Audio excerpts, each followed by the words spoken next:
Você sabia que um dos períodos mais estranhos e psicologicamente complexos da Segunda Guerra Mundial foi uma época em que, oficialmente, a guerra já havia começado, mas quase nada acontecia?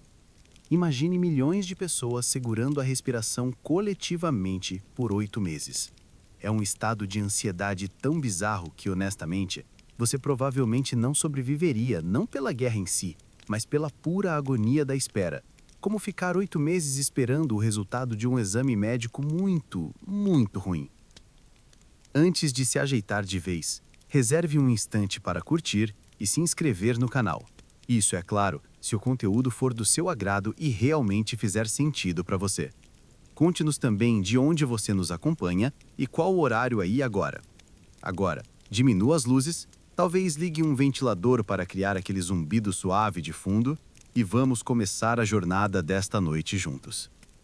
Você está em Londres, ou talvez em Paris, no outono de 1939. O ar está fresco, as folhas das árvores começam a exibir seus tons de ouro e carmesim, o cheiro de pão fresco ainda escapa das padarias pela manhã e o som de crianças rindo ecoa nos parques. Mas algo está errado. Profundamente errado. Os jornais que você segura com uma mão enquanto bebe seu café gritam manchetes sobre a invasão da Polônia. Grã-Bretanha e França declararam guerra à Alemanha. A guerra começou. E, entanto, nada. O silêncio na frente ocidental é tão profundo, tão absoluto, que se torna um ruído por si só, um zumbido de expectativa. Este é o período que os jornalistas, com um toque de sarcasmo sombrio, apelidaram de Guerra de Mentira, ou Phony War. Para os alemães, era a Sitzkrieg, a Guerra Sentada. Para você, que caminha por essas ruas, é um exercício surreal de dissonância cognitiva. Sua mente tenta conciliar duas realidades opostas, a certeza intelectual da guerra e a evidência sensorial da paz. É um estado de negação coletiva, uma conspiração silenciosa para fingir que o monstro no horizonte ainda não o viu. Você vê sacos de areia empilhados em frente a edifícios importantes, mas as crianças os usam como parque de suas brincadeiras. Você carrega uma caixa de papelão com sua máscara de gás para todo lado, uma exigência do governo, mas ela parece mais um acessório incômodo do que um equipamento de sobrevivência. Foram até projetadas máscaras especiais para bebês que pareciam engenhocas saídas de um nesadelo, e até mesmo para cães e gatos. Uma curiosidade mórbida que mostra o quão desesperadamente as pessoas se agarravam a uma aparência de controle. A psicologia por trás disso é fascinante. É o cérebro humano tentando se proteger do trauma iminente. Ao normalizar o anormal, como carregar uma máscara de gás ou ver cartazes sobre como apagar bombas incendiárias com areia, a sociedade cria uma bolha de normalidade. Mas é uma bolha frágil. Historiadores ainda discutem se este período de calmaria foi uma falha estratégica colossal dos aliados, que perderam uma oportunidade de ouro para atacar uma Alemanha focada no leste, ou se foi um tempo vital e necessário para o rearmamento, uma tentativa desesperada de se preparar para o inevitável. A verdade, como sempre, talvez esteja no meio, mas para você, vivendo nesse interlúdio estranho, não é uma questão de estratégia. É uma questão de sentir a pressão atmosférica mudar lentamente, como o ar que se torna pesado e elétrico antes de uma tempestade violenta. Cada dia de paz é um presente, mas também uma tortura, um lembrete do que está prestes a ser perdido. O sussurro da tempestade está se tornando audível, e você sente, no fundo da sua alma, que esta calma falsa está prestes a ser despedaçada. Aquele zumbido de expectativa que pairava no ar, ele finalmente se rompe. Mas não com um trovão distante, é com um grito agudo e penetrante que rasga o céu da manhã de 10 de maio de 1940. A guerra de mentira acaba em um instante. A tempestade não chegou, ela se materializou sobre a sua cabeça. Você sente o chão vibrar antes de ouvir o estrondo. É o som de uma nova forma de guerra. Uma que não ataca apenas exércitos e cidades, mas a própria mente. É a Blitzkrieg, a guerra relâmpago, e sua primeira vítima é a sua sensação de segurança. A arma mais eficaz dela não é o tanque ou a bomba, mas a velocidade. Uma velocidade tão avassaladora que sobrecarrega a capacidade humana de processar, de reagir, de pensar. É o terrorismo psicológico transformado em doutrina militar. Você, talvez um jovem soldado francês ou belga, está posicionado perto da floresta das Ardenas, uma área considerada impenetrável, um baluarte natural.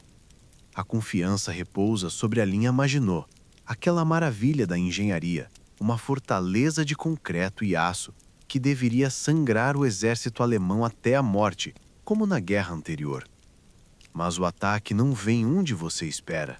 Ele flui como água através de uma rachadura na represa. Colunas de tanques Panzer emergem da floresta, movendo-se mais rápido do que qualquer exército na história. Eles não param para lutar batalhas prolongadas. Eles perfuram, contornam, cortam as linhas de comunicação e avançam, deixando bolsões de tropas atordoadas e isoladas para trás. A sua mente não consegue acompanhar. As ordens que chegam pelo rádio, quando chegam, já estão obsoletas, descrevendo uma situação que mudou horas atrás. É uma paralisia mental. Você está lutando contra o fantasma de um exército que já está 50 quilômetros à sua frente. Historiadores ainda discutem se a rápida queda da França foi primariamente uma falha militar, uma doutrina presa às trincheiras da Primeira Guerra Mundial, ou se foi um colapso psicológico mais profundo, uma estranha derrota nascida da instabilidade política e de uma fratura na alma nacional. O que você sente no terreno é a segunda opção. A confiança se evapora, substituída por um pânico contagiante que se espalha mais rápido que as próprias tropas inimigas. As estradas se enchem não só de soldados em retirada, mas de milhões de civis aterrorizados, criando um nó humano que impede qualquer contra-ataque organizado. E aqui reside uma curiosidade sombria, um segredo sujo por trás da velocidade sobre-humana do avanço alemão. Muitos de seus soldados, especialmente nas unidades de tanques e de choque, estavam sendo abastecidos com Pervitin, uma metanfetamina em forma de pílula. Eles não precisavam dormir por dias, sentindo-se eufóricos e invencíveis. Você não está lutando contra homens, você está lutando contra uma máquina de guerra quimicamente aprimorada, uma força que desafia os limites normais da resistência humana. Isso amplifica o efeito psicológico. O inimigo parece incansável, implacável, quase sobrenatural. Em poucas semanas, a França, considerada uma das maiores potências militares do mundo, capitula. A bandeira com a suástica tremula sobre Paris. E você, de pé em uma estrada empoeirada, cercado pelo zumbido dos aviões inimigos, sente o peso esmagador não apenas da derrota, mas da completa e total incompreensão. Como tudo pode desmoronar tão rápido? A incompreensão se transforma em um instinto primário: mover-se. Você não corre, você se arrasta, parte de uma maré humana que flui em uma única direção: para a morte, para a costa. O zumbido dos aviões inimigos é agora a trilha sonora de um desastre humano em números e escala constante da sua existência. Atrás de você, o exército mais moderno do mundo avança. À sua frente, o mar, o Canal da Mancha, vasto e indiferente. Você e mais 300 mil soldados, britânicos e franceses, estão presos em uma bolsa de terra ao redor de um porto chamado Dunkerque. O nome soa como um fim de linha, e, psicologicamente, é exatamente isso. O desespero é uma névoa fria que se instala sobre a praia, mais espessa que a fumaça dos depósitos de petróleo em chamas que enegrecem o céu. Você está de pé na areia, que deveria ser um lugar de lazer, mas agora é a maior sala de espera do mundo. As filas de homens se estendem por quilômetros, serpenteando da praia até a água. esperando por um resgate que parece impossível. A cada poucos minutos, o som mais aterrorizante da guerra rasga o ar. A sirene dos bombardeiros de mergulho estuca, apelidada de Trombeta de Jericó. O som é projetado para quebrar a sua moral antes que a bomba atinja o solo. E funciona. Você se joga na areia, o corpo tenso, esperando o impacto. O mundo se reduzindo a um grito e a vibração da terra. Esta não é uma batalha por território, é uma batalha contra a própria sanidade. E então, algo muda no horizonte. No início, é quase uma miragem, uma ilusão criada pela fumaça e pela exaustão. Não são os contornos cinzentos e imponentes dos navios de guerra da Marinha Real que você esperava.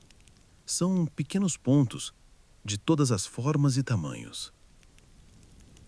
À medida que se aproximam, você os reconhece com um choque de incredulidade.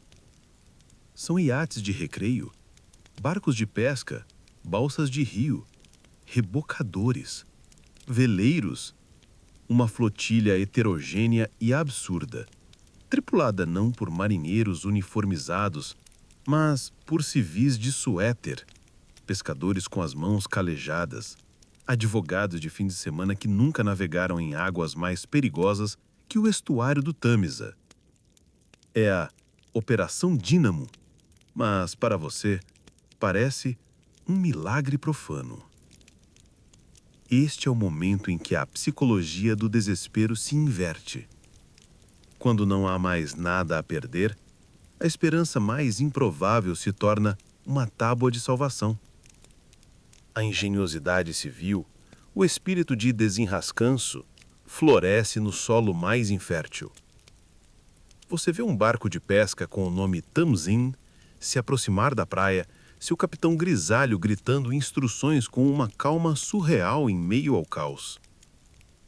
A visão desses barcos comuns, fazendo algo extraordinário, reacende algo dentro de você. Não é o heroísmo dos cartazes de propaganda. É algo mais profundo, mais humano. A simples recusa em deixar o próximo para trás. Historiadores ainda discutem se o milagre de Dunkerque foi realmente um milagre, uma falha estratégica alemã, a famosa Ordem de Parada, que impediu os panzers de aniquilar as tropas na praia, ou uma prova da corajosa improvisação aliada. Para você, que está com a água gelada até o peito, sendo puxado para a segurança do convés de um barco de recreio que cheira a diesel e peixe, não é uma questão acadêmica. É a diferença entre a vida e a morte. Enquanto o pequeno barco se afasta da costa, você olha para trás e vê o inferno que está deixando para trás. A fumaça, as explosões, as filas intermináveis de homens que ainda esperam. Você sobreviveu, mas a sensação não é de vitória. É de um alívio exausto e de uma dívida de gratidão a estranhos que arriscaram tudo.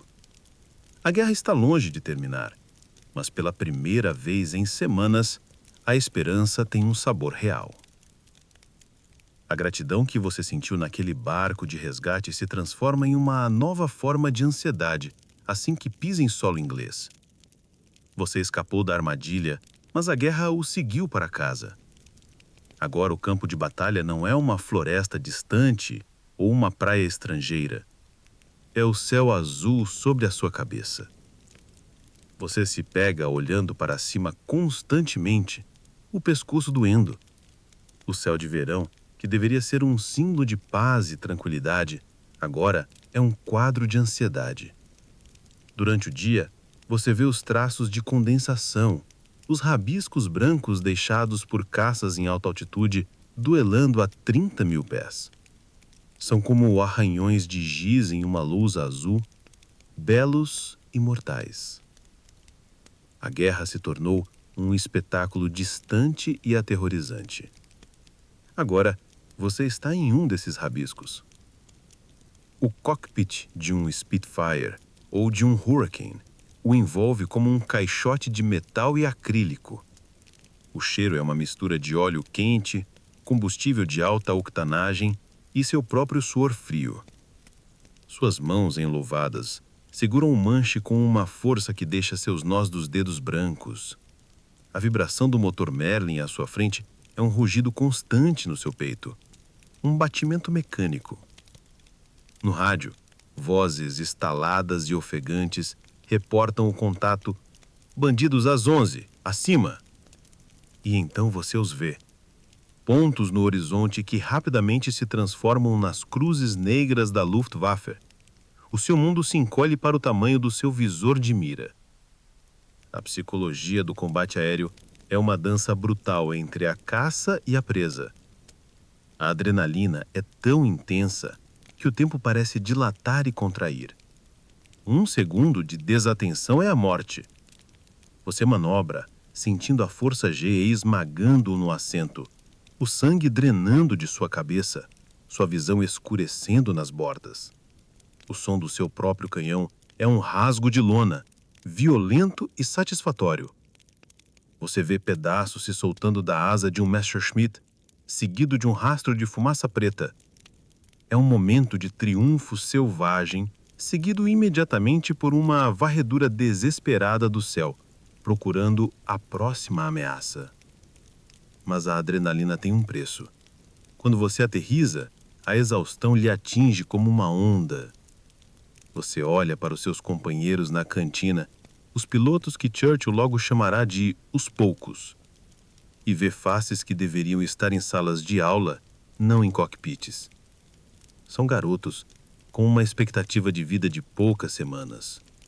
Historiadores ainda discutem a estratégia do Marechal do Ar Hugh Dowding, se seu gerenciamento cuidadoso dos esquadrões foi um ato de gênio defensivo ou uma cautela que quase custou a batalha.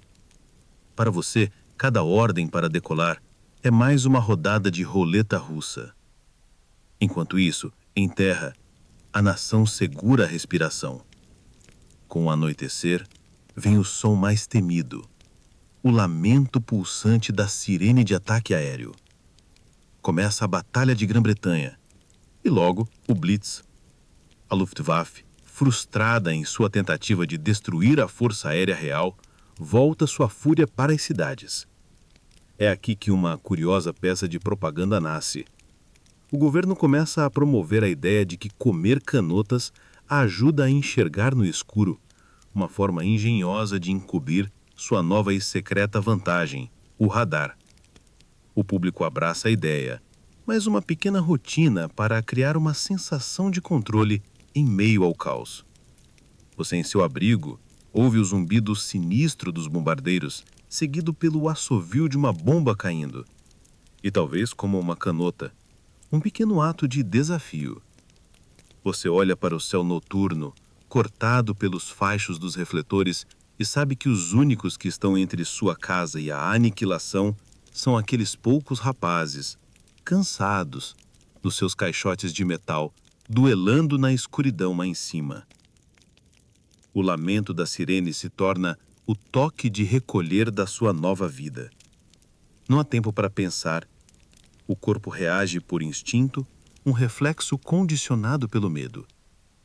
Você pega a pequena mala, já preparada ao lado da porta, contendo o essencial: um banquetar, uma garrafa de água, talvez um livro.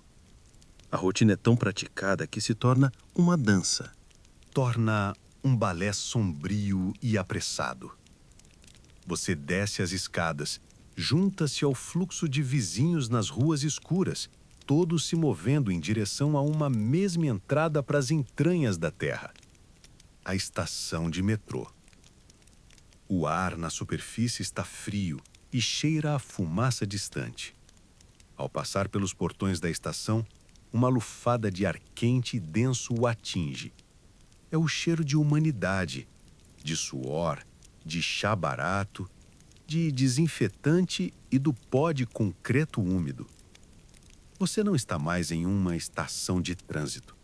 Você está em uma cidade subterrânea. Um formigueiro humano que ganha vida todas as noites.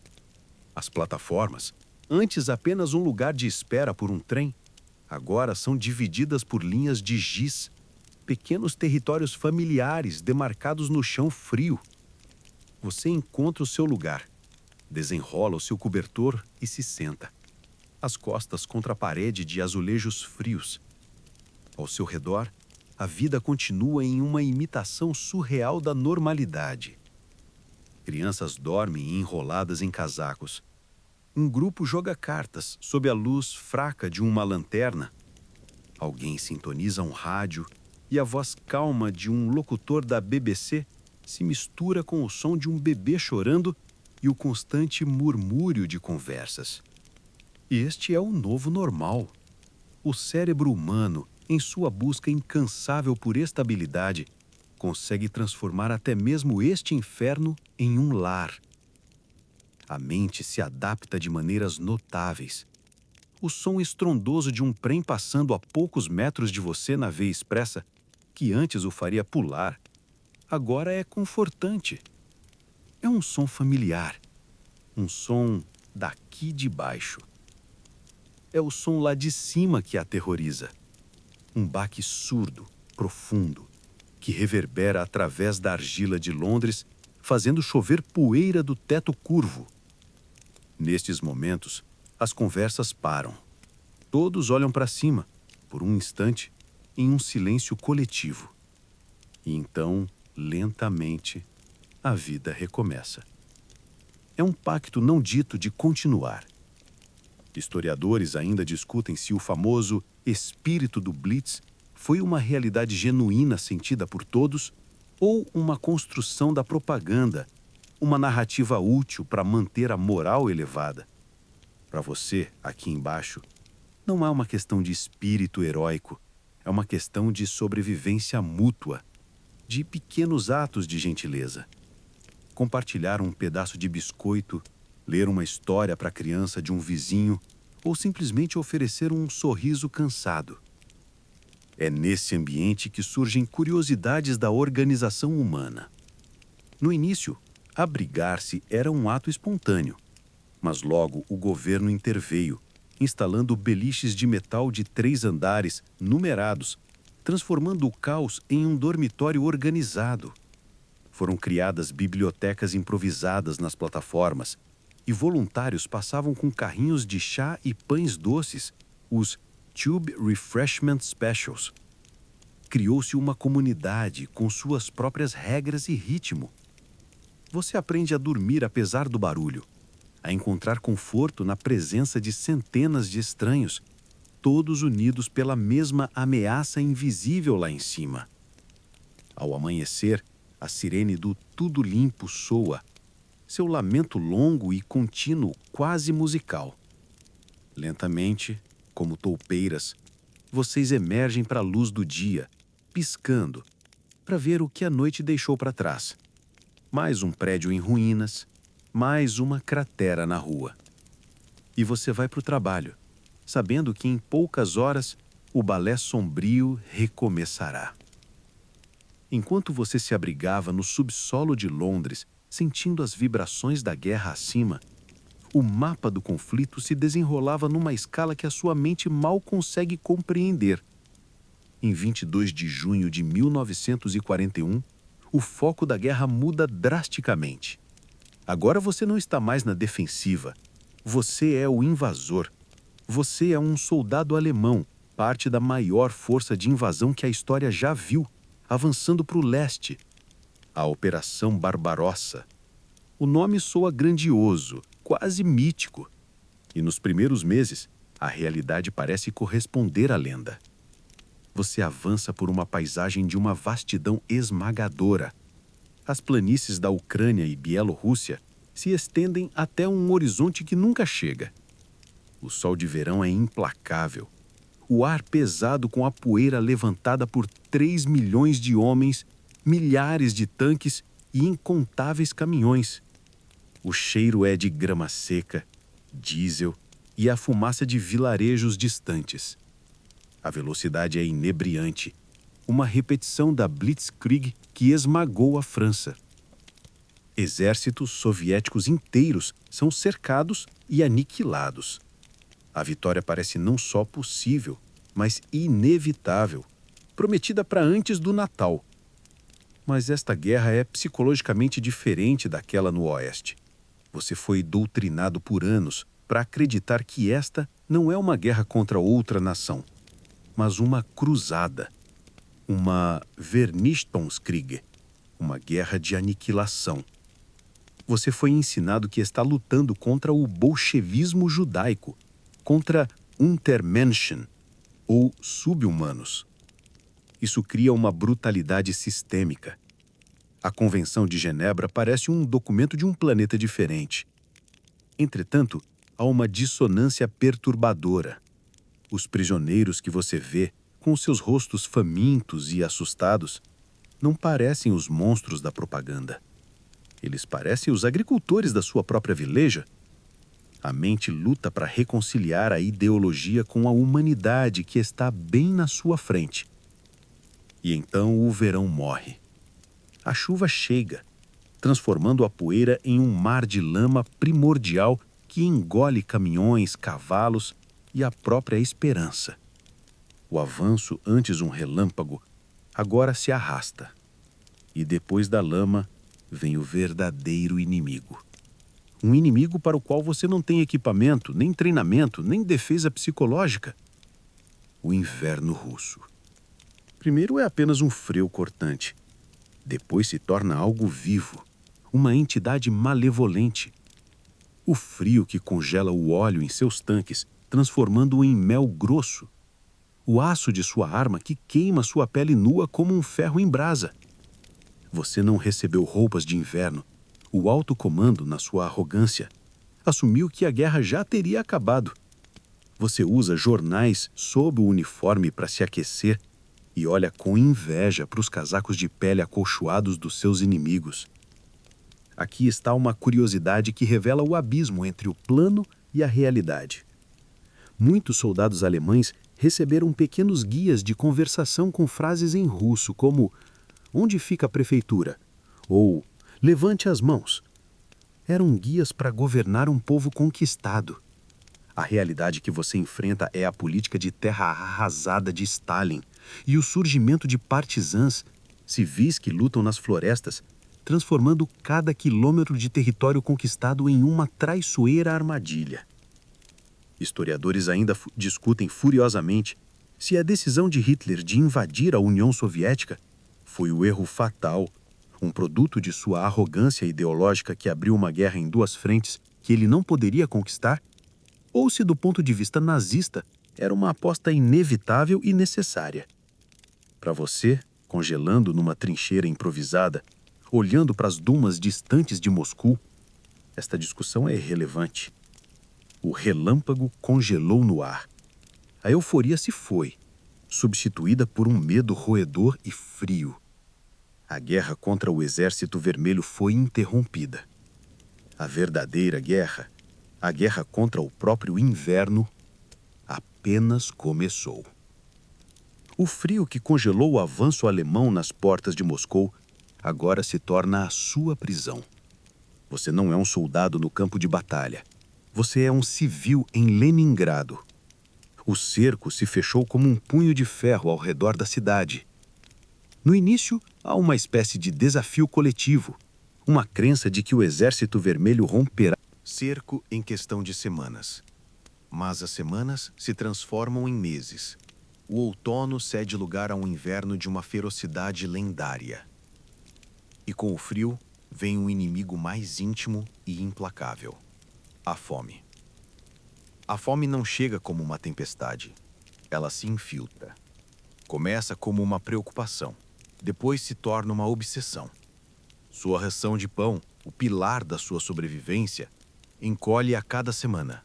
Primeiro 500 gramas, depois 300, até chegar a um peso que parece uma piada cruel: 125 gramas. E não é pão de verdade.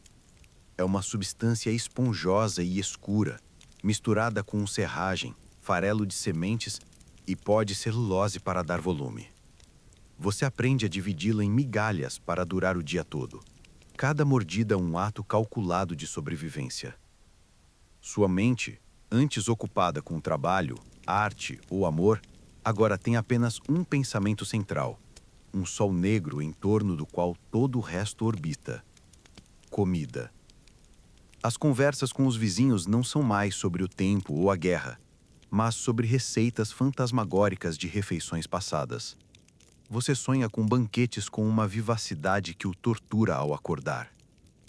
A fome é uma arma de guerra psicológica perfeita. Ela desfaz o tecido social de dentro para fora. A confiança, a empatia, a comunidade, tudo é corroído pelo ácido da necessidade. Você começa a olhar para os outros não como companheiros de sofrimento, mas como competidores por recursos inexistentes. O corpo também se rebela. Uma fraqueza profunda se instala em seus membros.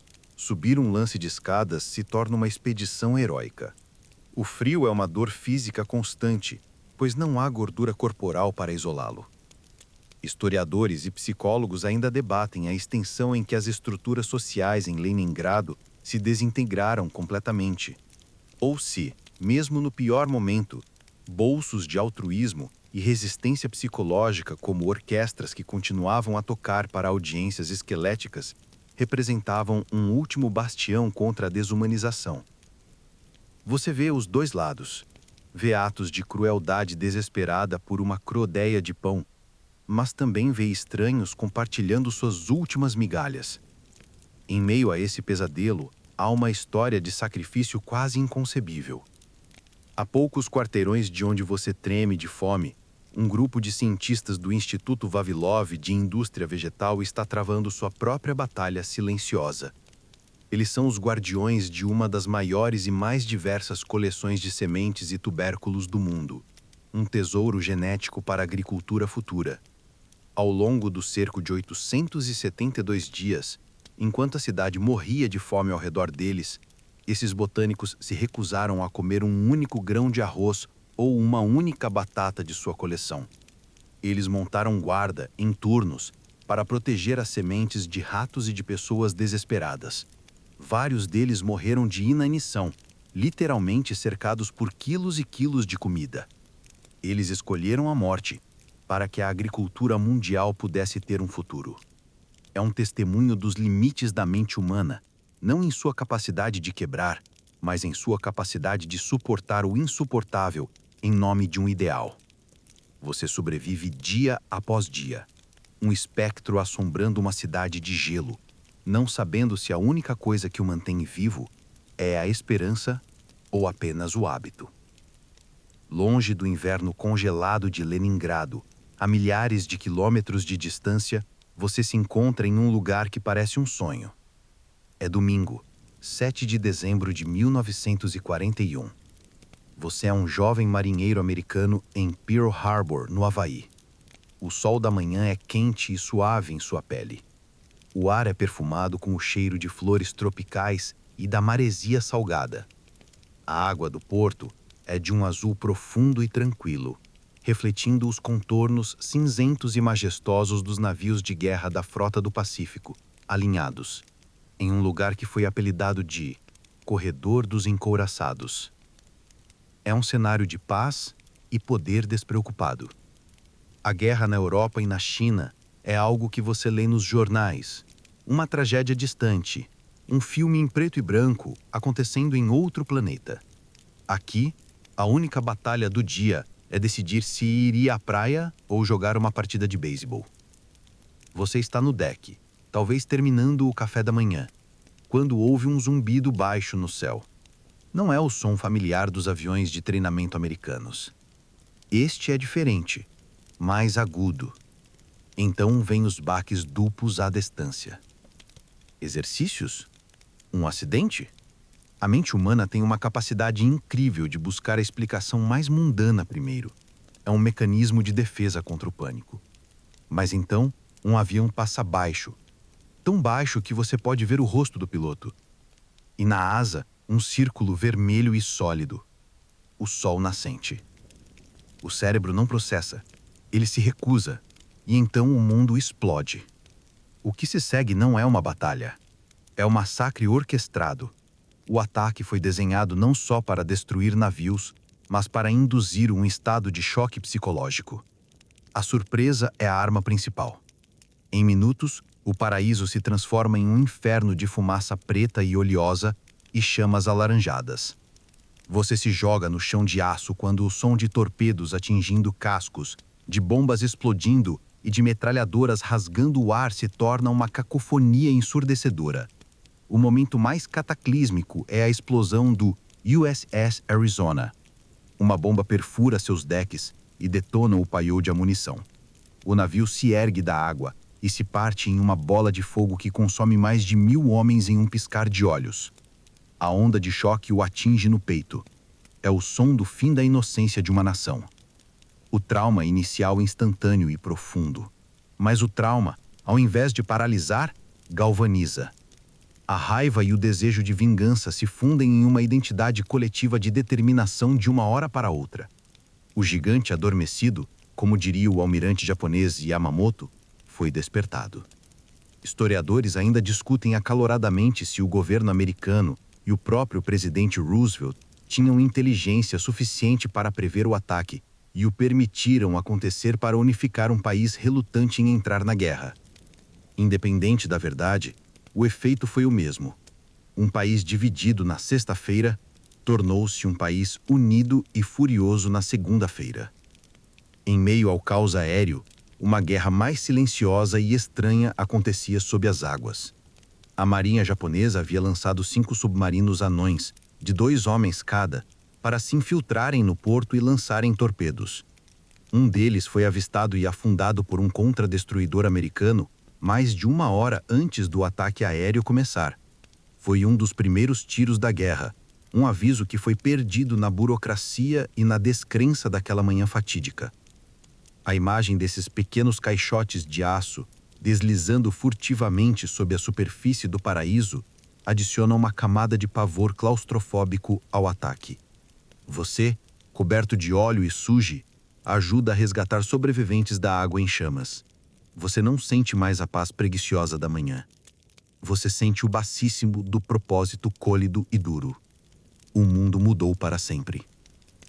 O propósito côlido e duro, que nasceu nas águas em chamas de Pearl Harbor, agora precisa de um corpo. Precisa de mãos, músculos e aço. E esse corpo é a própria nação. A guerra não é mais algo que acontece lá fora. Ela se infiltra em cada fábrica, cada cozinha, cada quintal. Você não é mais um observador passivo. Você é um componente essencial da máquina de guerra. Você troca suas roupas do dia a dia. Macacão amarra um lenço na cabeça e entra no mundo ensurdecedor da produção industrial. Você está em uma fábrica de aeronaves em Detroit ou Seattle. O espaço é cavernoso, um hangar tão vasto que parece ter seu próprio clima. O ar é espesso com o cheiro de metal quente, ozônio de solda e o som ensurdecedor e rítmico de milhares de rebitadoras pneumáticas, soando como um enxame infinito de pica-paus metálicos. Antes da guerra, este era um mundo exclusivamente masculino. Agora, você olha ao redor e vê rostos que antes estariam atrás de balcões de lojas, em escritórios de datilografia ou cuidando de suas casas. Você se tornou uma delas, uma Rosie the Riveter, mesmo que não se sinta particularmente heróica. Suas mãos, que antes podiam estar acostumadas a tarefas mais delicadas, agora estão calejadas e manchadas de graxa. Psicologicamente, é uma transformação profunda. A Grande Depressão deixou cicatrizes de inutilidade e desespero. Esta guerra, por mais terrível que seja, dá a milhões de pessoas um senso de propósito que elas não tinham há mais de uma década. É como se o cérebro de uma nação inteira, antes disperso em 1 milhão de preocupações individuais, de repente se concentrasse em um único feixe de laser. A propaganda é o combustível para essa concentração. Pôsteres colorem as paredes da fábrica. We can do it. The more women at work, the sooner we win. Eles não são apenas imagens, são validações, permissões para ocupar um novo espaço, para sentir orgulho do seu suor e da sua exaustão. Você não está apenas rebitando uma asa, você está construindo uma fortaleza voadora que levará a luta até o inimigo. Cada rebite é um golpe contra o fascismo. Historiadores ainda discutem se esta mobilização da frente doméstica foi uma transformação social genuína e permanente para as mulheres e minorias, abrindo portas que nunca mais se fechariam, ou se foi em grande parte uma medida temporária, uma conveniência de guerra com a expectativa implícita de que todos voltassem aos seus papéis tradicionais assim que os homens retornassem. A verdade que você sente é complexa. Há uma nova sensação de independência e camaradagem, mas também uma exaustão profunda e a consciência de que esta liberdade é condicional. A guerra está em toda parte, mesmo nos detalhes mais mundanos da vida doméstica.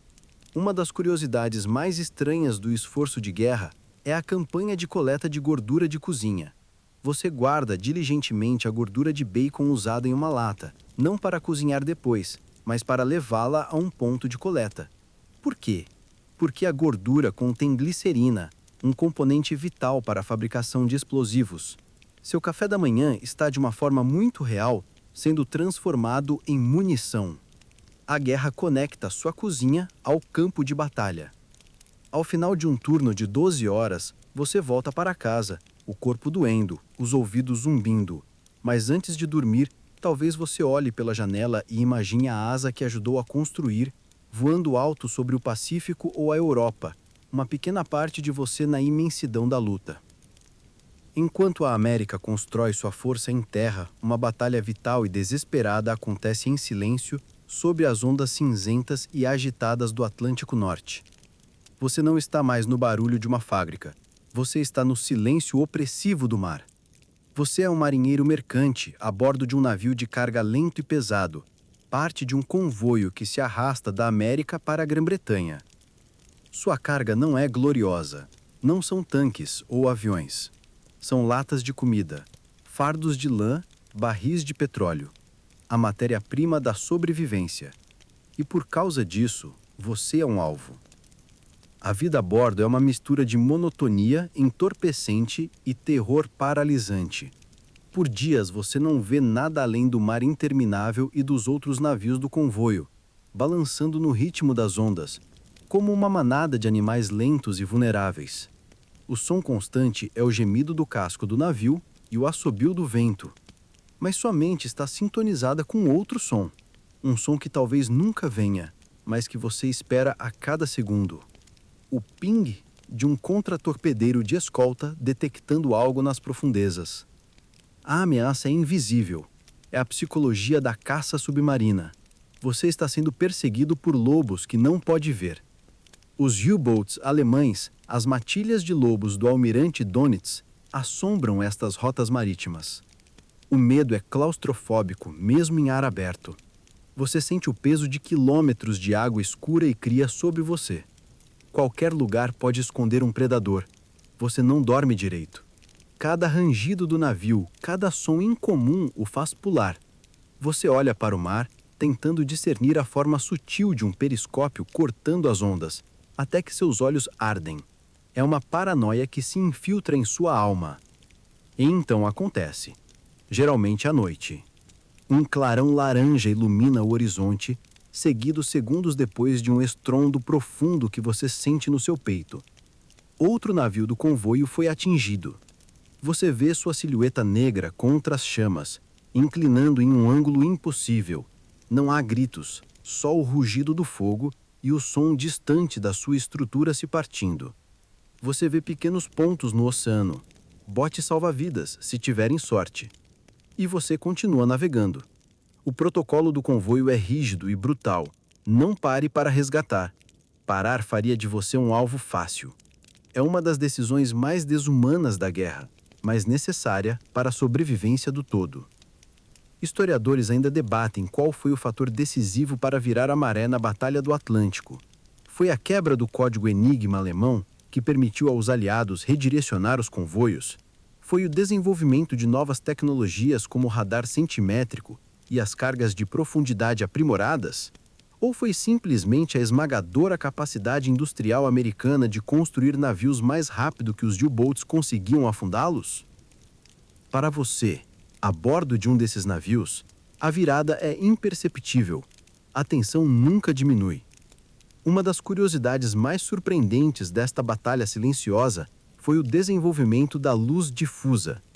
Engenheiros canadenses e americanos experimentaram a ideia de colocar luzes fracas e ajustáveis nos cascos e mastros dos navios.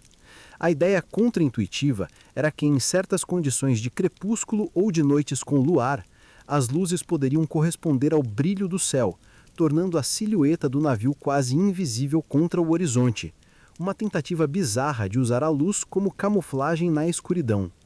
Enquanto você está de vigia no deck, o vento frio cortando seu rosto, você não se sente parte de uma grande estratégia. Você se sente como uma isca, esperando que o anzol não o encontre esta noite, rezando para ver o litoral da Grã-Bretanha mais uma vez. Da claustrofobia fria do Atlântico, você é transportado para a agorafobia de um mar de areia. Você está agora no deserto ocidental, no norte da África.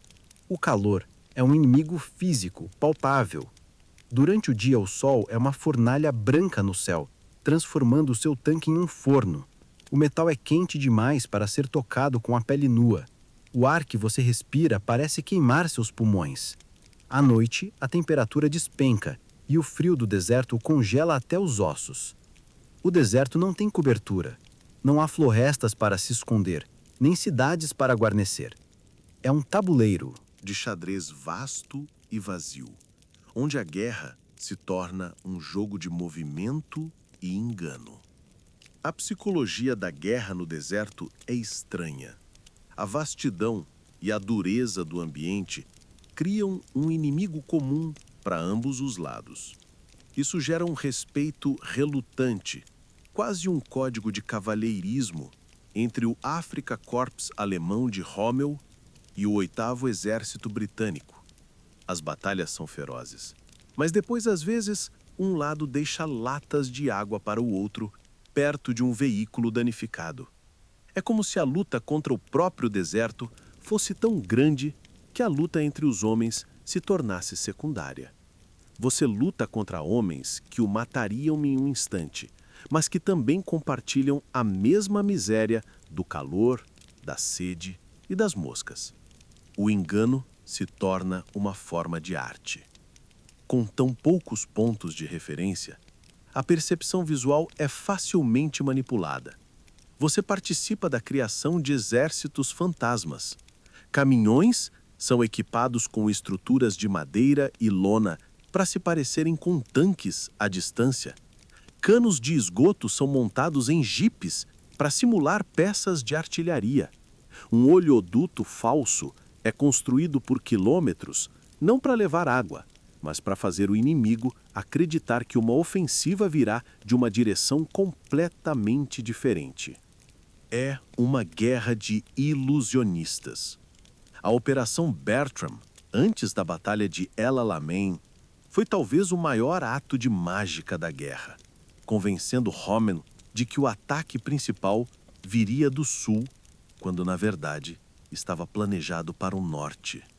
Historiadores ainda discutem se a reputação quase mítica de Erwin Rommel, a raposa do deserto, era merecida por seu gênio tático ou se foi em grande parte uma criação da propaganda britânica que precisava de um adversário formidável para tornar suas próprias vitórias eventuais mais gloriosas.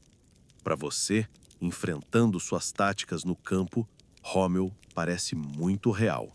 Suas manobras são ousadas, imprevisíveis, explorando a velocidade e a surpresa no terreno aberto.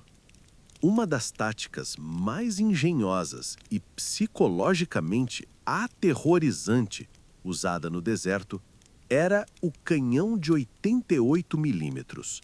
Originalmente desenhado como um canhão antiaéreo, os alemães descobriram que ele era devastadoramente eficaz contra tanques. Eles o usavam em uma tática de isca e anzol. Uma pequena força de tanques alemães avançava, atraindo os tanques britânicos para uma perseguição. Os britânicos, ansiosos pela vitória, avançavam e caíam direto em uma tela de canhões de 88 milímetros escondidos, que os destruíam a uma distância muito maior do que seus próprios canhões podiam alcançar.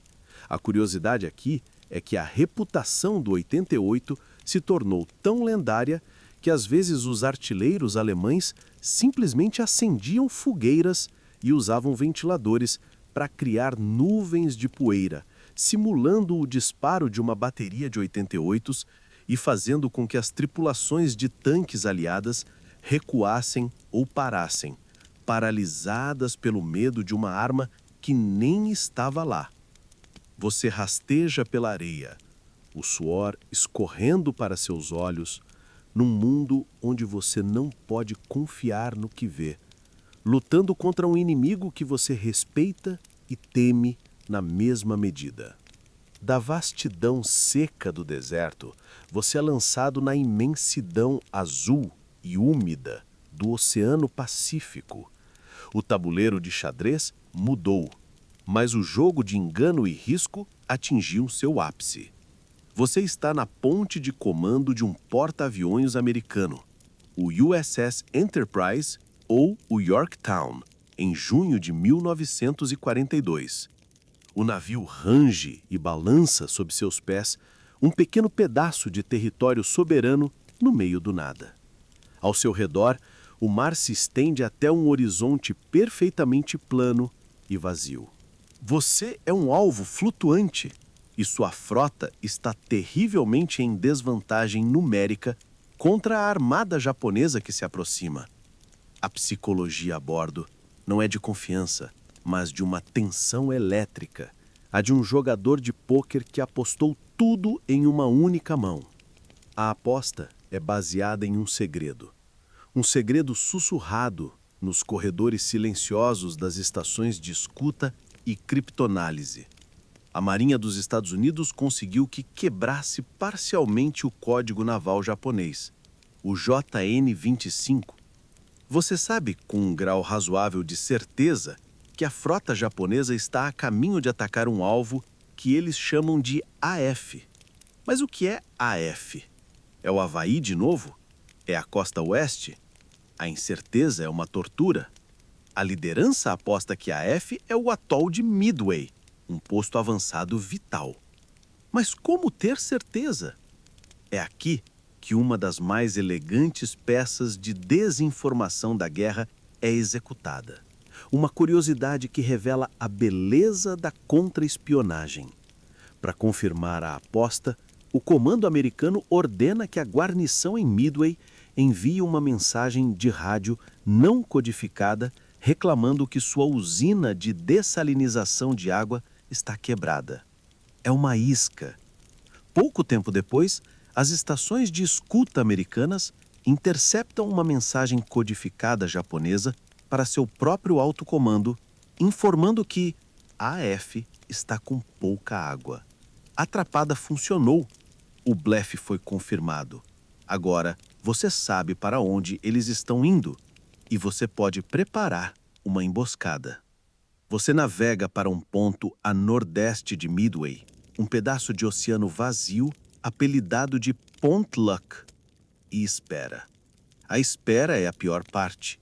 Você sabe que uma força esmagadora está vindo em sua direção sem saber que você está aqui. O plano depende inteiramente do timing e do elemento de surpresa. Historiadores ainda discutem se a vitória em Midway foi um produto do brilhantismo da inteligência e da audácia do comando ou se foi em essência um milagre de timing e sorte, onde uma série de decisões japonesas e acasos americanos se alinharam perfeitamente em um momento decisivo. No dia 4 de junho, a batalha começa. Você encontra seus aviões de reconhecimento à frota japonesa, as primeiras ondas de seus torpedeiros atacam e são massacrados. Você ouve os relatórios no rádio e um desespero frio começa a se instalar. Os caças zero japoneses são bons demais. Parece que a aposta falhou.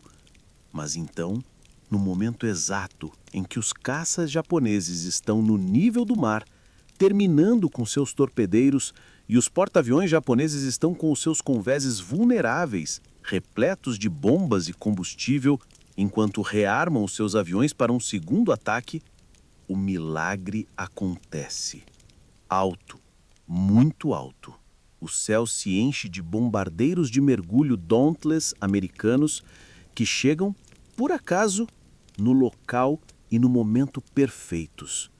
Em um período de cerca de 5 minutos, eles caem sobre os porta-aviões japoneses como falcões, suas bombas atingindo os convéses carregados de explosivos. 3 dos 4 porta-aviões da força de ataque principal japonesa se transformam em infernos flutuantes. O destino virou.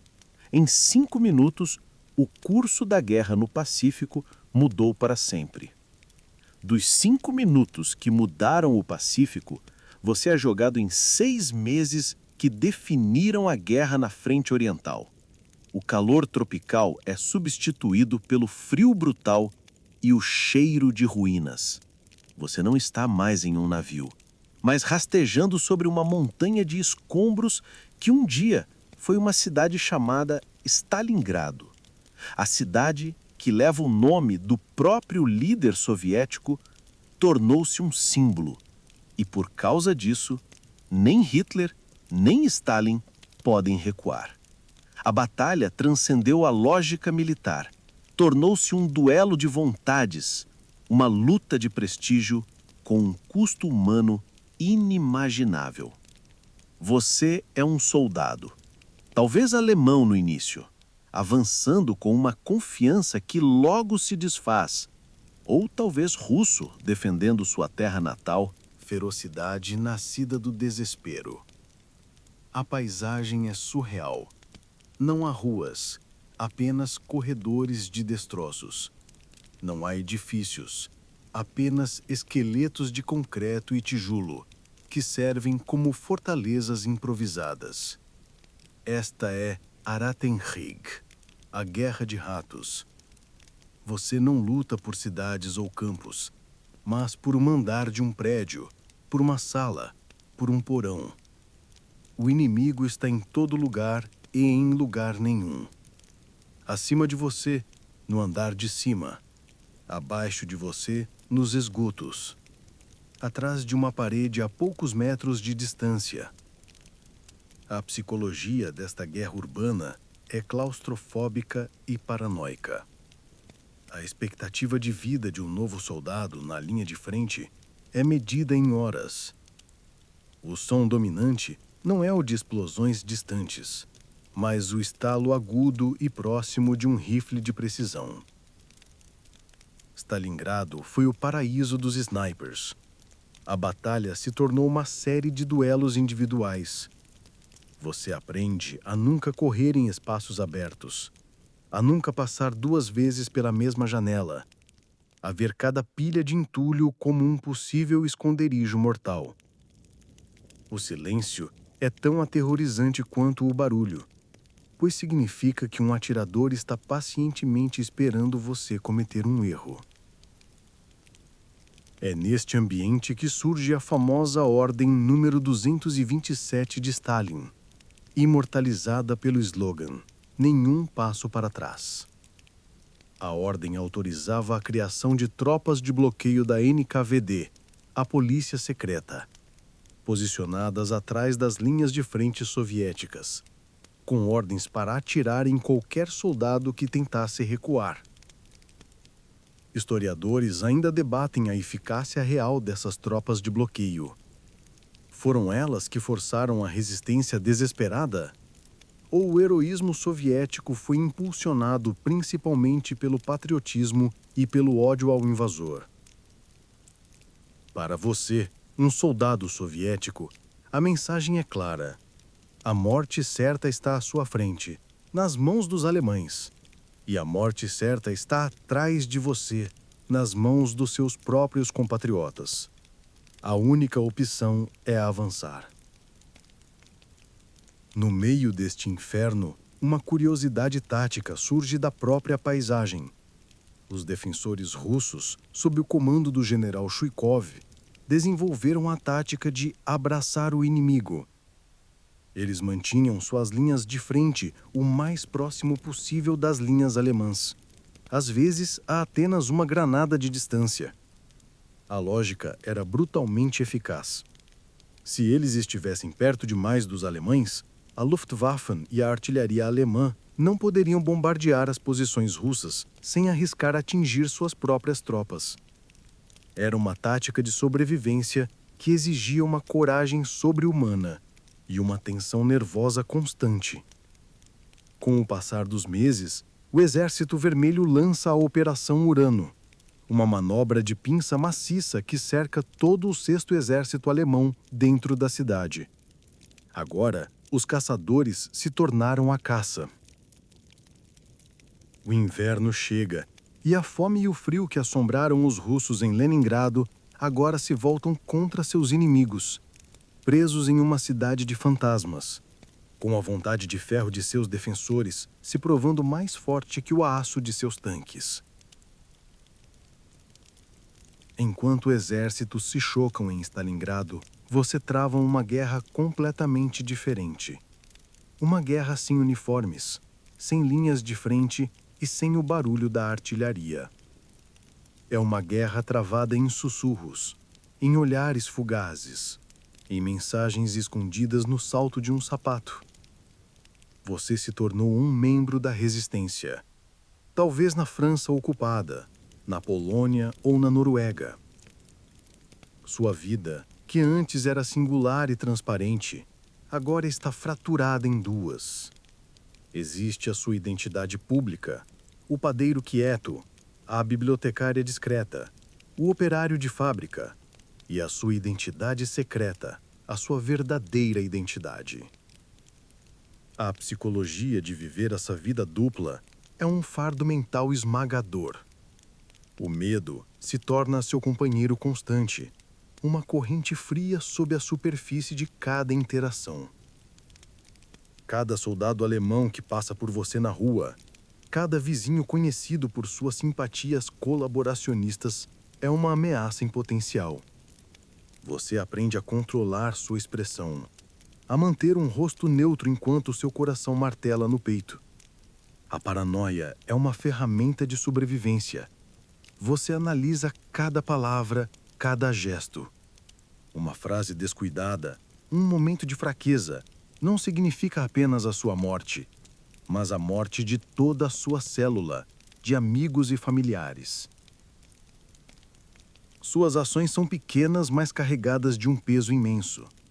Você não está destruindo tanques, está cortando uma linha telefônica. Não está capturando um general. Está ajudando a guiar um piloto aliado abatido por uma rota de escape segura através das montanhas. Você imprime panfletos clandestinos em uma prensa escondida em um porão. O cheiro de tinta e papel, tornando-se o cheiro da rebelião. Cada ato é uma afirmação de que, embora seu país esteja ocupado, seu espírito não está. É uma forma de gritar em um mundo que exige seu silêncio. Historiadores ainda debatem o impacto militar real dos movimentos de resistência.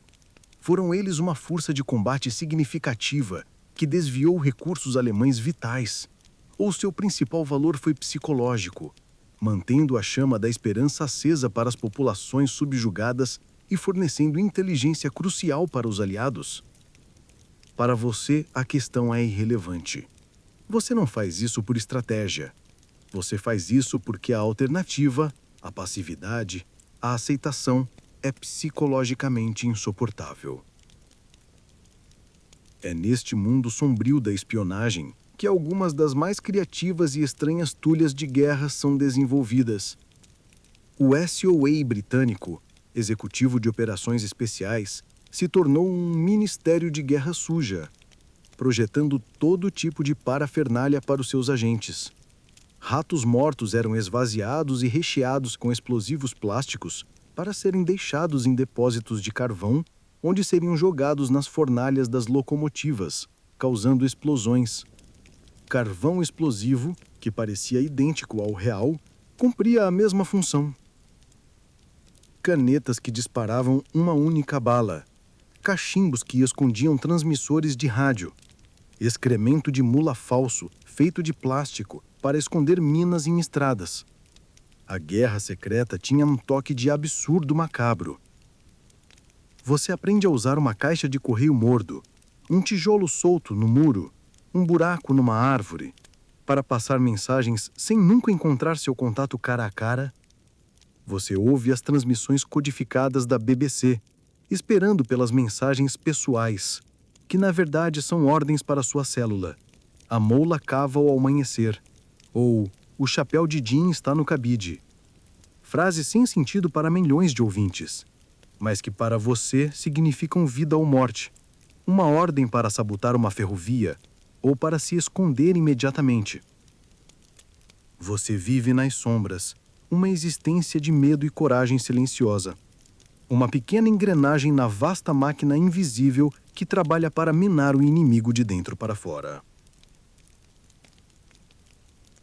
A guerra silenciosa das sombras dá lugar ao maior barulho que a humanidade já orquestrou. Você está agachado em um barco de desembarque de fundo plano, um Higgins Boat, balançando violentamente no mar cinza e agitado do Canal da Mancha. O ar fede a diesel, vômito e medo. Ao seu redor, os rostos dos outros soldados são máscaras pálidas e jovens, seus olhos fixos em nada ou em tudo. O som do motor do barco é um baque duro e constante, mas é o som distante, o crumped profundo da artilharia naval disparando contra a costa, que faz seu estômago revirar. Você não está mais escondido. Você é a ponta de lança. É 6 de junho de 1944, o dia D. O medo que você sente é diferente de tudo que já experimentou. Não é a paranoia de um espião ou a tensão de um piloto.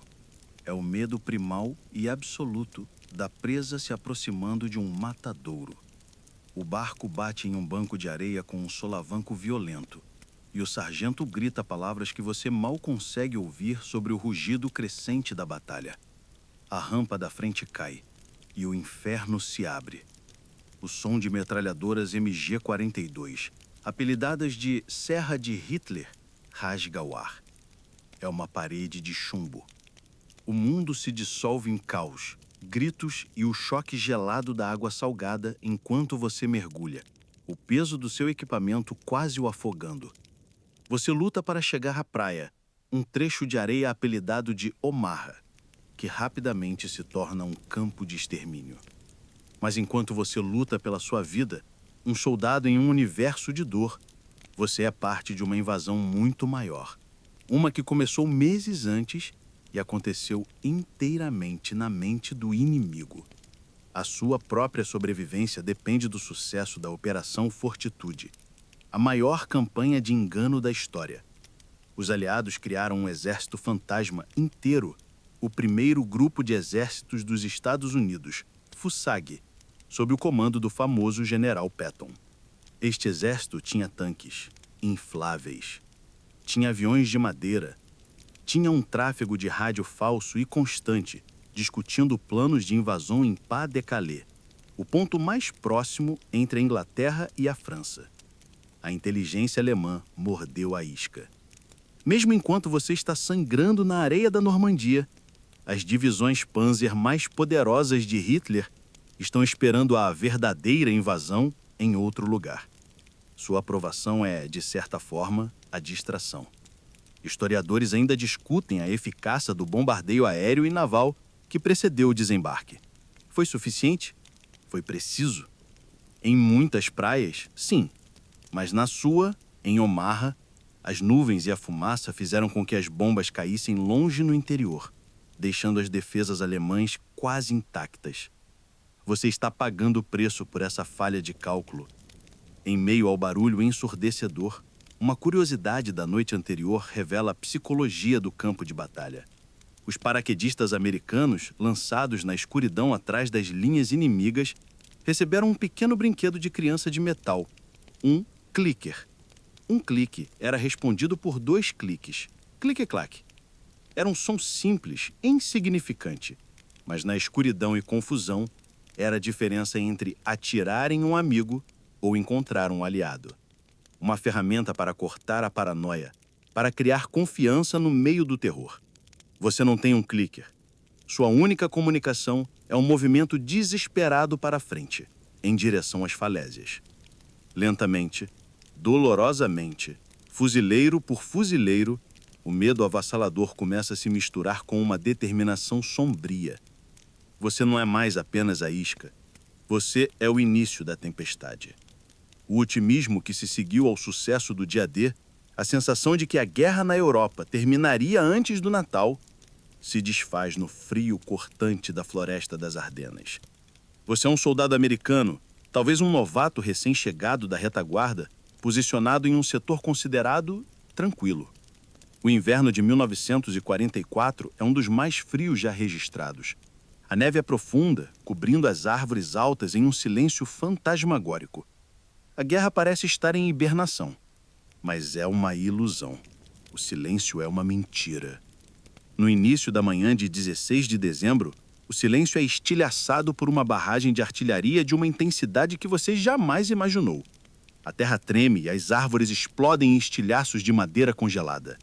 Através da névoa e da neve, emergem figuras em uniformes brancos de camuflagem e tanques imponentes, pintados de branco, incluindo os temidos tanques Tiger II. É a última e desesperada aposta de Hitler, uma ofensiva surpresa massiva, projetada para dividir as forças aliadas e recapturar o porto vital da Antuérpia. Você está no caminho dessa ofensiva. A sua mente, que estava relaxada e complacente, é submetida a um choque psicológico brutal. O medo é agravado pela confusão. As unidades se desintegram, as linhas de comunicação são cortadas. O recuo se torna uma corrida caótica pela sobrevivência na neve profunda. A psicologia dessa batalha é a do desespero contra a resiliência. Para os alemães, é a última cartada. Para você, é uma luta para não quebrar. Em um dos episódios mais estranhos e psicologicamente perturbadores da batalha, Otto Skorzeny, o famoso comando alemão que resgatou Mussolini, lidera a Operação Greif. Soldados alemães que falam inglês fluentemente são vestidos com uniformes e insígnias americanos. Eles usam jipes e tanques americanos capturados para se infiltrarem atrás das suas linhas, com a missão de criar o máximo de caos. Eles mudam as placas de sinalização, cortam fios telefônicos e espalham rumores. Isso cria uma onda de paranoia em massa nas fileiras americanas. De repente, ninguém pode confiar em ninguém. Postos de controle começam a fazer perguntas de trivia popular americana para verificar a identidade dos soldados. Quem joga como primeira base para os Yankees? Qual é o nome do namorado da Beth Grable? Generais são detidos por horas porque não sabem a resposta correta. É uma tática de guerra psicológica brilhante, transformando a camaraderia em suspeita. Historiadores ainda debatem se a Batalha do Bulge foi um erro estratégico monumental de Hitler, que desperdiçou suas últimas reservas blindadas em uma aposta impossível, ou se foi uma operação que esteve perigosamente perto de ter sucesso. Para você, cercado na cidade de Bastogne, com a 101ª Divisão Aerotransportada, a discussão é acadêmica. A cidade está cercada, a munição e os suprimentos médicos estão acabando, e o frio é um inimigo tão mortal quanto os alemães. Quando os alemães enviam o ultimato exigindo sua rendição, seu comandante interino, o general Michael Leaf, oferece a resposta mais famosa e concisa da guerra: nuts. A palavra se espalha pelas trincheiras congeladas e, de alguma forma, essa única palavra de desafio se torna um catalisador para a resiliência. Ela transforma o desespero em teimosia furiosa. Você segura a linha, tremendo de frio e de medo, mas se recusa a quebrar, esperando que o céu clareie para que os aviões de suprimentos possam finalmente chegar. O frio congelante das Ardenas é substituído por um tipo diferente de frio. Um que penetra não na sua pele, mas na sua alma. A guerra está nos seus estertores. Você avança pela Alemanha encontrando pouca resistência. Há uma sensação de fim, mas você não tem ideia do que está prestes a encontrar. Sua unidade se aproxima de um grande complexo cercado por arame farpado, perto de uma pequena cidade alemã. A primeira coisa que o atinge não é um som, mas um cheiro. É um cheiro que seu cérebro não consegue identificar. Doce e sigiloso, um odor de carne queimada e podridão que se agarra na parte de trás da sua garganta e não sai. Você entra pelos gates e o mundo para. O barulho da guerra, a camaraderia, a raiva, tudo se dissolve em um silêncio profundo e absoluto. À sua frente, figuras esqueléticas em pijamas listrados e sujos o observam. Eles não se movem, eles não falam. São como fantasmas, espectros em um nosadelo, com a pele esticada sobre os ossos e os olhos enormes e vazios, parecendo buracos queimados em um crânio. Você, um soldado de combate endurecido que viu a morte em praias de florestas, sente uma náusea e um horror tão profundos que ameaçam derrubá-lo. Isso não é guerra, é algo para o qual você não tem nome. Enquanto você caminha, atordoado pelo campo, a escala industrial do mal se revela. Você vê um armazém e olha para dentro. Ele está cheio até o teto com sapatos. Sapatos de homem, de mulher, sapatos de parte, botas de trabalho. E no fundo do seu estômago, um nó se aperta quando você vê a pilha de sapatos de bebê. Em outro galpão, uma montanha de óculos. Em outro, malas com nomes e endereços ainda visíveis. Em outro, o mais horrível de todos, fardos e fardos de cabelo humano, cortado e embalado. A mente se recusa a processar a implicação. Cada sapato, cada par de óculos, cada mecha de cabelo era uma vida, uma história, uma pessoa. E você está de pé no meio de um cemitério de histórias. Historiadores e psicólogos ainda debatem ferozmente a psicologia que permitiu isso. Como os seres humanos comuns se tornaram perpetradores de tal crueldade sistemática? Foi a banalidade do mal, a desumanização através da burocracia, onde matar se tornou um trabalho administrativo? Ou foi o produto de um sadismo e de um ódio ideológico que sempre esteve latente sobre a superfície da civilização? Você olha para os rostos dos guardas capturados, alguns parecendo assustadoramente normais, e a pergunta o assombra. Neste abismo da humanidade, uma das mais cruéis e bizarras manifestações da psicologia do poder existiu: as orquestras dos campos. Em lugares como Auschwitz, os prisioneiros, muitos deles músicos talentosos, eram forçados a formar orquestras. Eles tocavam marchas alegres quando outros prisioneiros saíam para o trabalho forçado e quando voltavam, exaustos. Tocavam música clássica para o entretenimento dos oficiais da SS. Era uma perversão surreal. A beleza da música usada como ferramenta de tortura psicológica. Uma trilha sonora para a desumanização e o extermínio. É um testemunho da capacidade humana de não apenas infligir dor física, mas de corromper as próprias coisas que tornam a vida bela. Você olha para os olhos vazios de um sobrevivente e, pela primeira vez na guerra, você sente algo mais profundo que o medo ou a raiva. Você sente a dor de toda a humanidade. A dor que você sentiu naquele campo agora se mistura com a fumaça de uma cidade em chamas. Você está em Berlim, em abril de 1945. A cidade que deveria ser a capital do Reich de 1000 anos é agora um inferno de concreto pulverizado e aço retorcido. O som da guerra é onipresente. O estrondo constante da artilharia soviética, apelidada de órgãos de Stalin, o chocalhar de tanques russos esmagando escombros, o estalo de tiros ecoando entre os edifícios em ruínas. Você não está mais lutando em um campo de batalha aberto. Você está lutando dentro de um cadáver de uma cidade. O ar é espesso com um cheiro de pó de tijolo, fumaça e a decomposição da esperança. Você avança de porão em porão, através de buracos abertos nas paredes de apartamentos onde a vida normal parou abruptamente. Você vê uma mesa posta para o jantar, coberta de poeira. Vê um brinquedo de criança no meio de uma pilha de destroços. São fantasmas da normalidade em meio ao colapso total. A psicologia dos defensores é uma mistura bizarra de fanatismo e resignação.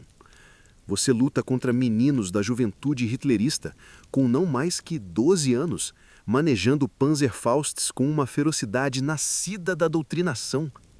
E luta contra homens idosos da Volkssturm, a milícia popular, que mal conseguem segurar seus fuzis. É a última resistência de um regime em seu delírio de morte.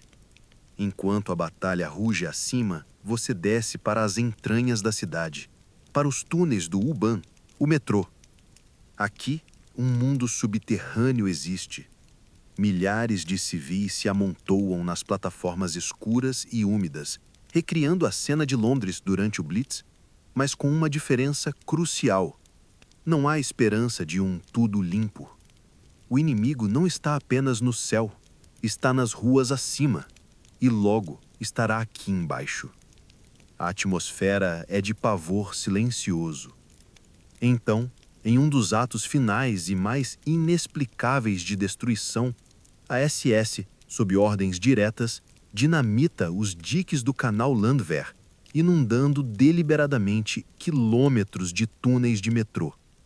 A água fria corre pelos túneis, afogando milhares de civis e soldados feridos que se abrigavam ali. É um ato de niilismo puro, a psicologia de um regime que decide destruir o seu próprio povo em vez de permitir que ele seja libertado pelo inimigo. Historiadores ainda discutem os últimos dias de Hitler no seu bunker. Foi a loucura de um tirano isolado movendo exércitos fantasmas em um mapa? Ou a conclusão lógica de uma ideologia que sempre colocou a destruição acima de tudo? Para você, nas ruas, o resultado é o mesmo. A defesa está se desintegrando. A bandeira roxa soviética é finalmente hasteada sobre o Reichstag, um momento simbólico que ecoa pelo mundo. No meio desse caos, uma curiosidade agridoce. Mesmo nos últimos dias, o serviço postal de Berlim continuou a funcionar em certas áreas e a Orquestra Filarmônica de Berlim deu seu último concerto em 12 de abril enquanto as bombas caíam lá fora. Era um último e desesperado ato de normalidade, uma tentativa de fingir que a civilização ainda existia enquanto o mundo desabava. Quando o silêncio finalmente cai sobre a cidade em 2 de maio de 1945, não é um silêncio de paz, é o silêncio da exaustão total. Você caminha pelas ruas destruídas, passando por soldados russos comemorando com vodka e civis ganguerenados emergindo de seus porões, piscando sob a luz do sol. O ar está cheio de uma mistura estranha de alívio, incerteza e o cheiro de fumaça. A guerra na Europa acabou, mas a ferida está aberta e ninguém sabe como ela vai cicatrizar. O alívio exausto que você sentiu nas ruas de Berlim é substituído por um novo tipo de expectativa. A guerra na Europa acabou, mas no Pacífico ela continua com uma ferocidade suicida. Você está se preparando para a invasão do Japão, a Operação Downfall. As projeções são terríveis, prevendo milhões de baixas não apenas entre os soldados, mas também entre os civis japoneses que foram doutrinados a lutar até a morte com lanças de bambu. A psicologia da nação inimiga é a de uma resistência absoluta.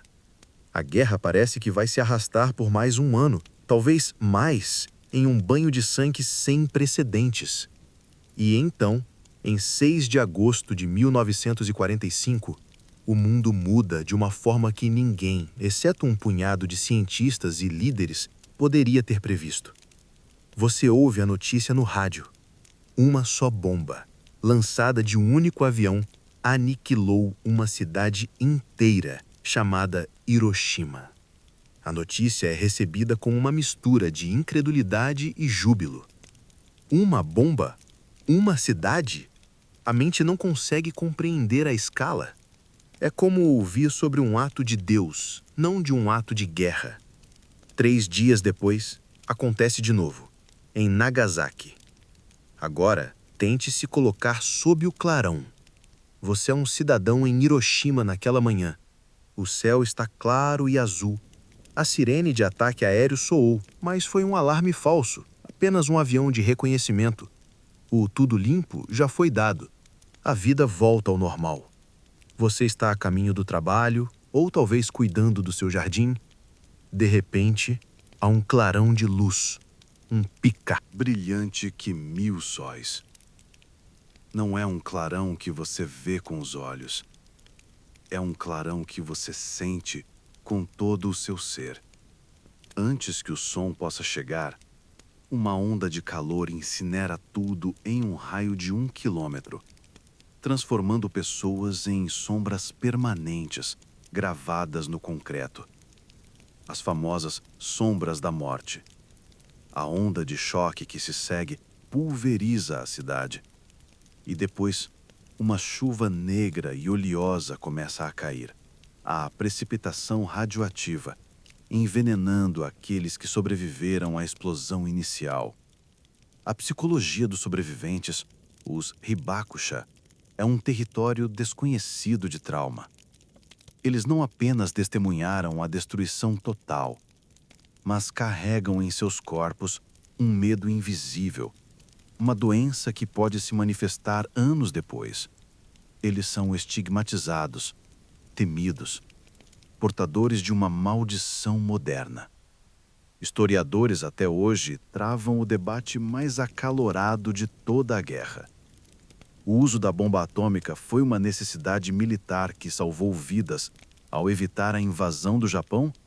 Ou foi um ato de barbárie desnecessário, usado em um país que já estava à beira da rendição? Talvez como um primeiro tiro na Guerra Fria para intimidar a União Soviética? A discussão é complexa, carregada de moralidade e geopolítica. Uma curiosidade que revela a total estranheza desta nova era é a história de Tsutomu Yamaguchi. Ele era engenheiro naval em viagem de negócios em Hiroshima. Ele sobreviveu à primeira bomba, gravemente queimado, e conseguiu pegar um trem de volta para sua cidade natal para se recuperar. Sua cidade natal era Nagasaki. Ele estava em seu escritório contando a seu chefe sobre a explosão em Hiroshima, quando a segunda bomba explodiu. Ele sobreviveu novamente. Ser talvez a pessoa mais azarada ou mais sortuda da história, dependendo da sua perspectiva, ilustra o quão aleatório e incompreensível era este novo poder. A bomba atômica não apenas encerrou a Segunda Guerra Mundial, ela redefiniu o próprio conceito de poder. O mundo agora vivia sob uma nova sombra, a sombra do cogumelo atômico, com a consciência de que a humanidade finalmente havia criado as ferramentas para sua própria aniquilação. A guerra acabou, mas a paz agora teria um medo permanente em seu coração. A sombra do cogumelo atômico se estende sobre um mundo que agora está em silêncio. Um silêncio estranho, pontuado não por explosões, mas por martelos reconstruindo e vozes em uma sala de tribunal. Você está em Nuremberg, na Alemanha, em 1946. A cidade ainda está em ruínas, mas em um prédio notavelmente intacto, o Palácio da Justiça, o mundo está tentando fazer algo inédito: colocar a própria guerra em julgamento. Você se senta na galeria, olhando para baixo, para o banco dos réus. Lá estão eles, os homens cujos nomes dominaram as manchetes por mais de uma década. Hermann Göring, Rudolf Hess, Albert Speer, os arquitetos do Terceiro Reich. Eles não parecem os monstros demoníacos da propaganda. Parecem burocratas cansados em densidade e surrealismo. Uma vida viva do passado. Homens de terno ouvindo através de fones de ouvido a tradução simultânea das acusações contra eles. A psicologia da sala é densa e surreal. De um lado, a tentativa de impor uma ordem racional, legal sobre o caos e a barbárie. Do outro, a negação, a autojustificação e o desvio de responsabilidade dos réus. Eu estava apenas seguindo ordens, se torna um refrão, uma tentativa de diluir a culpa individual na vasta máquina do Estado. O julgamento é um esforço monumental para criar um registro, para forçar o mundo a olhar para as atrocidades que você testemunhou nos campos, para cidades destruídas, para a guerra de aniquilação. É a tentativa de curar uma ferida global através da palavra, da evidência, da lei. Mas como se julga o mal em uma escala tão industrial? Historiadores e juristas ainda debatem o legado de Nuremberg. Foi uma justiça dos vencedores, impondo leis retroativas a um inimigo derrotado? Ou foi um passo fundamental na evolução do direito internacional, estabelecendo os princípios de que crimes contra a humanidade existem e que a soberania nacional não é um escudo para o genocídio? Enquanto os julgamentos prosseguem, o mundo ao redor começa a árdua tarefa de reconstrução. Não apenas de edifícios, mas de psiques. Uma das curiosidades mais comoventes do pós-guerra imediato foi o fenômeno das crianças do lobo, Wolfskinder. Eram órfãos alemães na Prússia Oriental que, após o colapso do Reich e a chegada do Exército Vermelho, fugiram para as florestas da Lituânia para sobreviver. Eles viviam como animais selvagens, forageando, roubando, esquecendo sua própria língua, sua identidade apagada pelo trauma. Sua luta silenciosa pela sobrevivência na floresta, enquanto o resto do mundo tentava reconstruir a civilização, é um microcosmo da profunda desorientação e perda deixada pela guerra. Você sai do tribunal e caminha pelas ruas de uma cidade alemã qualquer. Vê as Trümmerfrauen, as mulheres dos escombros, organizadas em correntes humanas, passando baldes de tijolos e entulho de mão em mão, limpando suas cidades com uma determinação silenciosa e obstinada. Cada tijolo limpo e empilhado é um pequeno ato de cura, um passo longe do abismo. A guerra o levou da negação da guerra de mentira ao choque da Blitzkrieg, da resiliência de Dunkerque à escuridão de Leningrado, do terror do dia D ao horror dos campos e, finalmente, à sombra da bomba. A jornada termina aqui, não como uma vitória barulhenta, mas com o trabalho silencioso e difícil de lembrar, julgar e, talvez, lentamente, começar a curar as feridas na psique de um mundo que nunca mais seria o mesmo. A jornada através do fogo e das sombras chegou ao fim. As sirenes silenciaram. O chão parou de tremer. Os ecos das marchas e das explosões se desvanecem, substituídos pelo sussurro suave da noite ao seu redor. Você testemunhou a resiliência do espírito humano e sua capacidade para a destruição, a engenhosidade e a total consciência do mundo jamais seria o mesmo. Sinta o peso do seu corpo relaxando na cama, afundando suavemente no colchão. O ar que você respira está calmo e limpo. Não há cheiro de fumaça ou de medo. Há apenas a tranquilidade do seu quarto, o som suave do ventilador ou o silêncio profundo da noite são agora sua única trilha sonora. Deixe as imagens e as emoções da jornada se dissolverem como névoa ao nascer do sol. Elas foram apenas sombras projetadas em uma tela. E agora a tela está em branco. A sua mente, que viajou por praias e desertos, por cidades em ruínas e céus em chamas, pode agora retornar para casa, para este refúgio de paz. Cada respiração que você toma é um lembrete de que você está seguro. Inspire a calma Expire qualquer tensão restante. Sinta a quietude se aprofundar, envolvendo você como um cobertor quente e pesado. Não há mais nada a fazer, nenhum lugar para ir, nenhuma batalha para lutar. Há apenas este momento de descanso profundo e merecido. A noite está aqui para protegê-lo, para embalá-lo em seu abraço escuro e reconfortante, permitindo que a sua mente e o seu corpo se curem e recarreguem. Deixe o sono vir como uma maré suave, levando você para longe, para uma costa de sonhos pacíficos. Fim. Bons sonhos.